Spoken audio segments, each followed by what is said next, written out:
Biomedical engineering. Alright. Last presentation of the day. Give it up for Bertone. Hello everyone, my name is Michael Burton, as you can see there.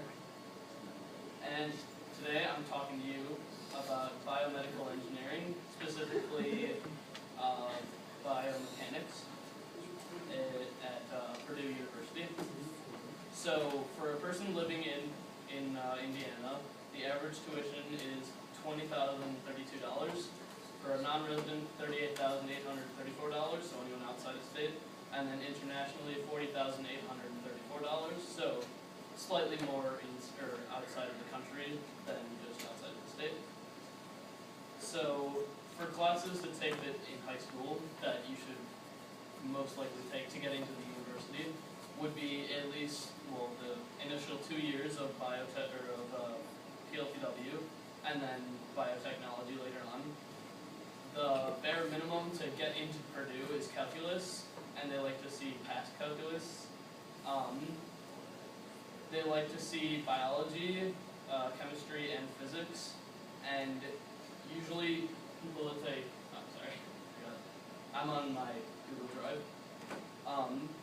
They usually like to see bio 2 if you're going into something that has to do with more specifically like tissue, but bio 2 is more of like if you're becoming a doctor or something like that. Classes that you can take in the field at at Purdue. These are the 4 different things that you can, or 5 different things that you can major in. The man who I interviewed, his name was Jonathan McFreer.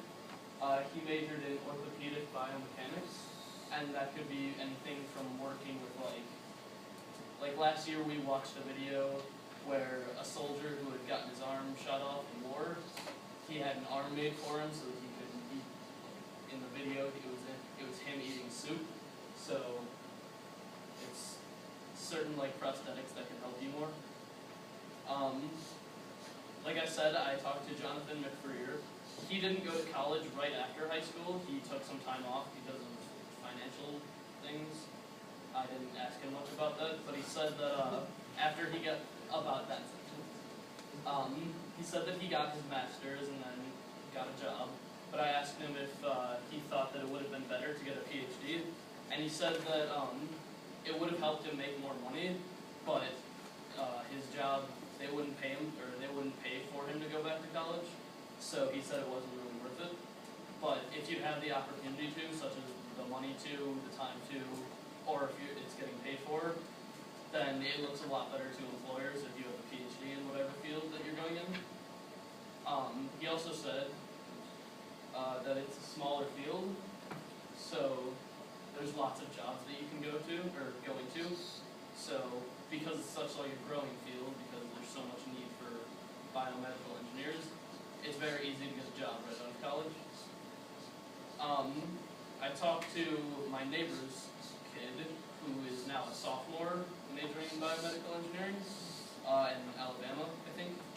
I asked him if it was overwhelming, and he said for the first year, or for the first 2 years, it's not overwhelming at all. Like, they fit in the classes that you have to take. They fit in with your core classes very well. They're not too time-consuming, as well as you can take like out of your class schedule courses, so like electives and stuff, which a lot of teachers and colleges look for. Like I said, lots of help one-on-one, and